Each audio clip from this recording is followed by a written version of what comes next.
Na Babilônia, a maior potência do mundo antigo, o orgulho subia como fumaça diante de Deus. Palácios dourados, jardins suspensos, banquetes sem fim. Mas nem toda essa glória seria capaz de silenciar a voz do Altíssimo. Numa noite comum para os homens, mas marcada eternamente nos céus, algo sobrenatural aconteceu. Sem trovões, sem terremotos, apenas uma mão. Uma mão solta, misteriosa, que apareceu do nada e escreveu uma mensagem na parede de um palácio. Foi o prenúncio da queda de um rei e o fim de um império. Essa é a história de Belsazar, o rei que zombou de Deus e viu seu reino ruir diante dos próprios olhos.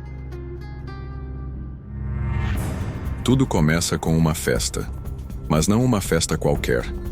Belsazar, rei da Babilônia, herdeiro da glória de Nabucodonosor, decidiu celebrar com 1000 dos seus nobres, concubinas, mulheres, música e vinho à vontade.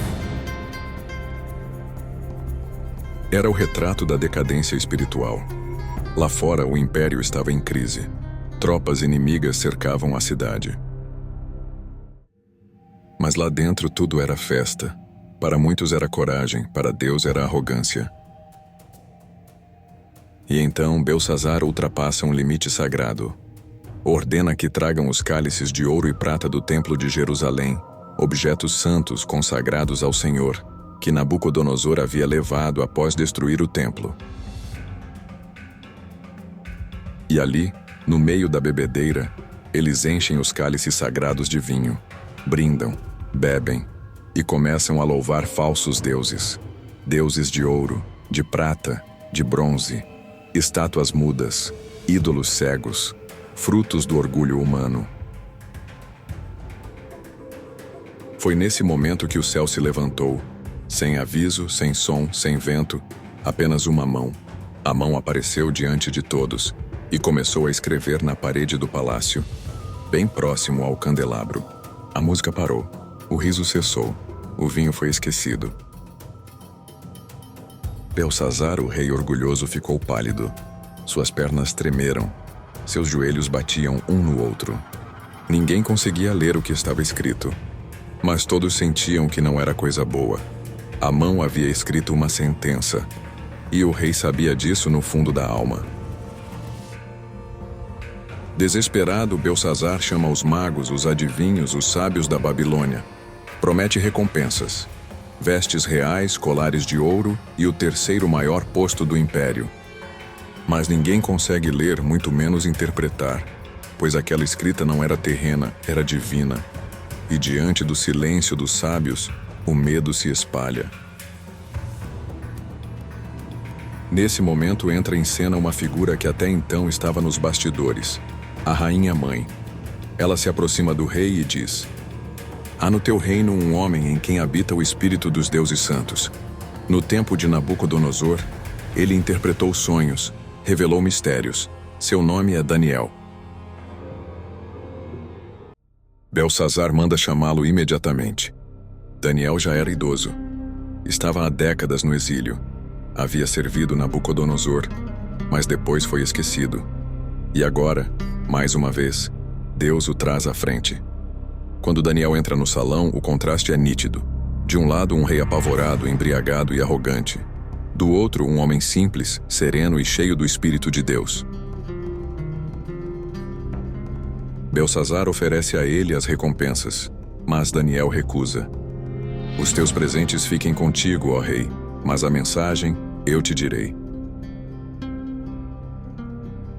Antes de interpretar a mensagem, Daniel traz uma lembrança.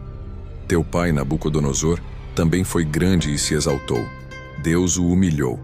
Ele viveu com os animais, comia capim como boi, até reconhecer que o Altíssimo é quem governa sobre os reinos dos homens.